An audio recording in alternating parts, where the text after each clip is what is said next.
About 15 years ago, I went to visit a friend in Hong Kong, and at the time I was very superstitious.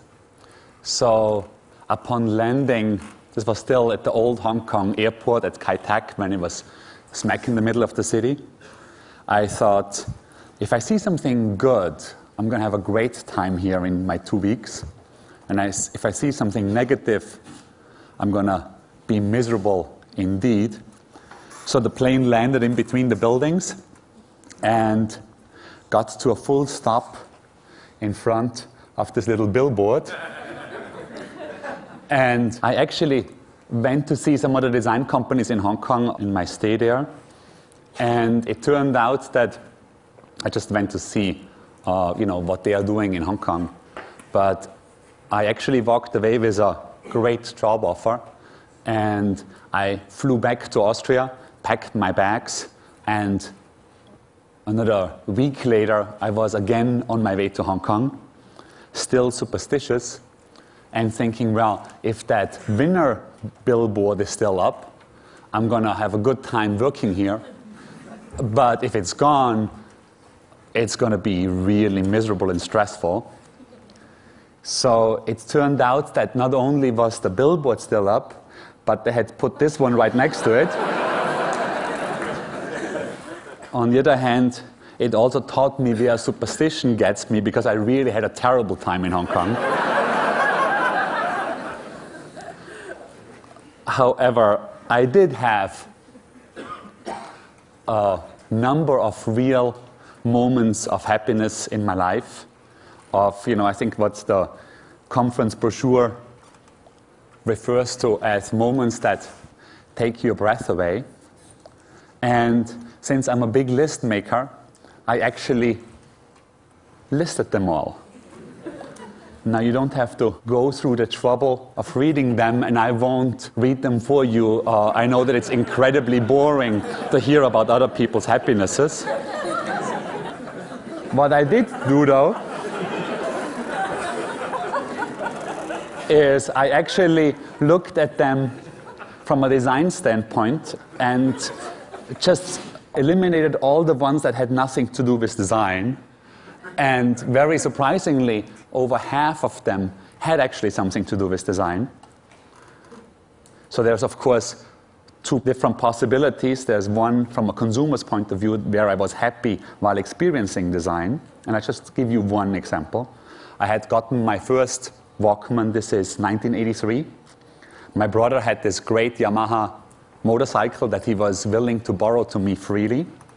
And the Police's Synchronicity cassette has just been released, and there was no helmet law in my hometown of Bregenz, so you could drive up into the mountains freely, blasting the Police on the new Sony Walkman.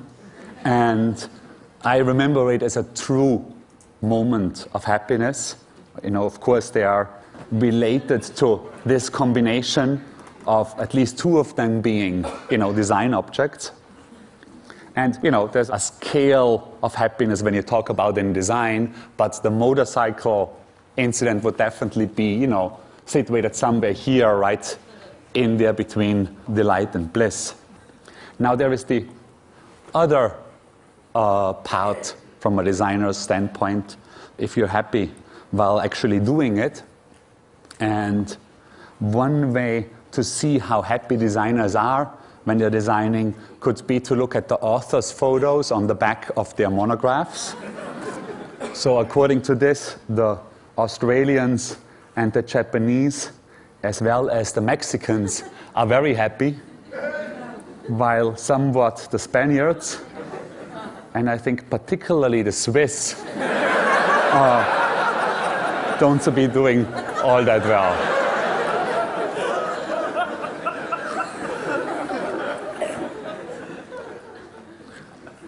Last November, a museum opened in Tokyo called the Mori Museum in a skyscraper up on the 56th floor. And their inaugural exhibit was called Happiness. And I went very eagerly to see because, also with an eye on this conference. And they interestingly sectioned the exhibit off into 4 different areas. Under Arcadia, they showed things like this from the Edo period, 100 ways to write happiness in different forms. Or they had this apple by Yoko Ono that, of course, later on was, made into the label for the Beatles. Under Nirvana, they showed this Constable painting. And there was an interesting theory about abstraction. This is a blue field, is actually an Yves Klein painting. And the theory was that if you abstract an image, you really, open as much room for the unrepresentable, and therefore, are able to involve the viewer more. Then, under Desire, they showed these Shunshou paintings, also from the Edo period, ink on silk. And lastly, under Harmony, they had this 13th century mandala from Tibet. Now, what I took away from the exhibit was that, maybe with the exception of the mandala, most of the pieces in there were actually about the visualization of happiness and not about happiness. And I felt a little bit cheated because the visualization, that's a really easy thing to do. And, my studio, or we've done it all the time. This is, a book, a happy dog, and you take it out, it's an aggressive dog. It's a happy David Byrne and an angry David Byrne. Or a jazz poster with a happy face and a more aggressive face. That's not a big deal to accomplish.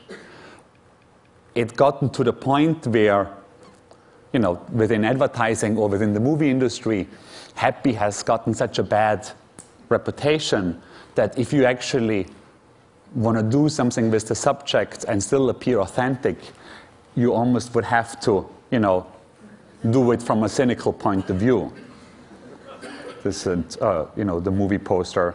Or we, a couple of weeks ago, designed a box set for the Talking Heads where the happiness visualized on the cover definitely has very much a dark side to it.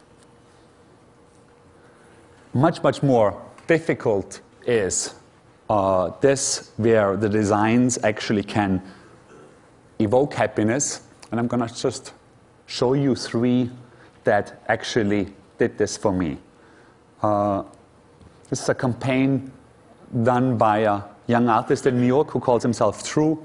Everybody who has ridden the New York subway system will be familiar with these signs. True printed his own version of these signs, met every Wednesday at a subway stop. With 20 of his friends, they divided up the different subway lines and added their own version. So this is one.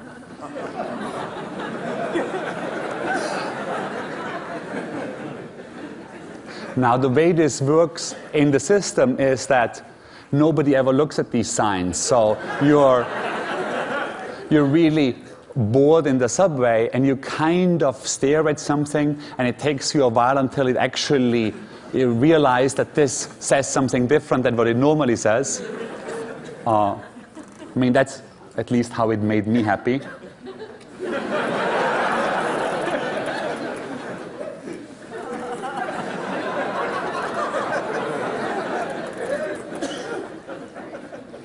Now, True is a real humanitarian, and he didn't want any of his friends to be arrested, so he supplied everybody with this fake volunteer card and also gave this fake letter from the MTA to everybody, sort of like pretending that it's an art project financed by the Metropolitan Transit Authority.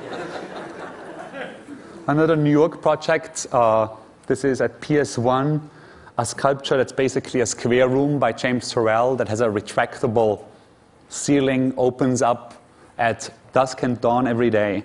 You don't see the horizon, you're just in there watching the incredible, subtle changes of color in the sky. And the room is truly something to be seen.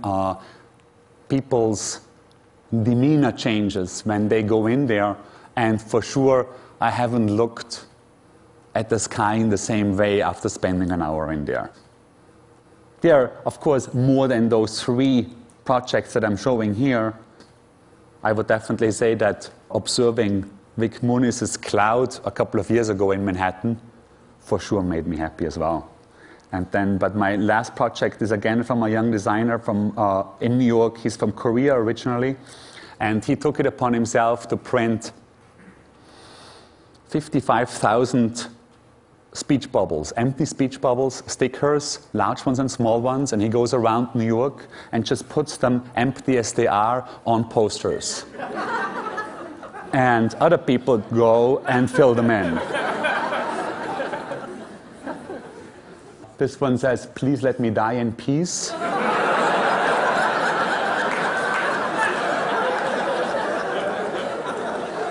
I think that was the most surprising to myself, was that the writing was actually so good. This is on a musician poster that says, "I am concerned that my CD will not sell more than 200,000 units, and that, as a result, my recoupable advance from my label will be taken from me, after which my contract will be cancelled, and I'll be back doing Journey covers on Bleecker Street."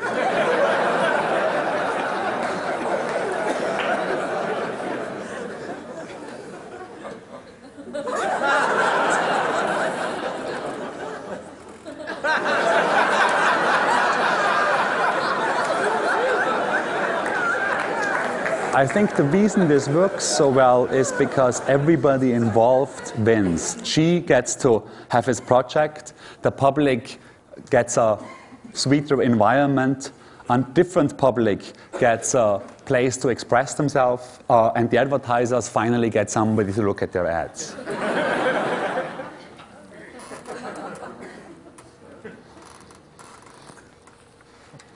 Well, there was a question, of course, that was on my mind for a while. Can I do more of the things that I like doing in design and less of the ones that I don't like to be doing? Which brought me back to my list making, just to see what I actually like about my job. One is just working without pressure, then working concentrated without being frazzled, or as Nancy said before, like really immerse oneself into it. Trying not to get stuck doing the same thing, or trying not to get stuck behind the computer all day. This is, related to it, getting out of the studio.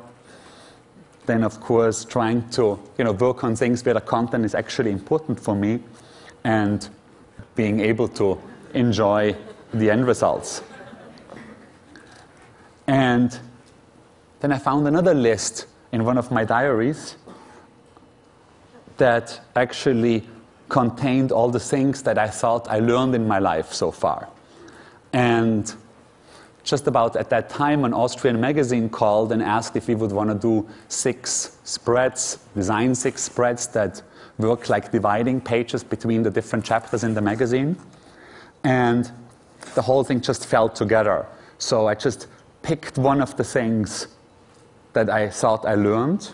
In this case, everything I do always comes back to me, and we made these spreads right out of this. So it was everything I do always comes back to me.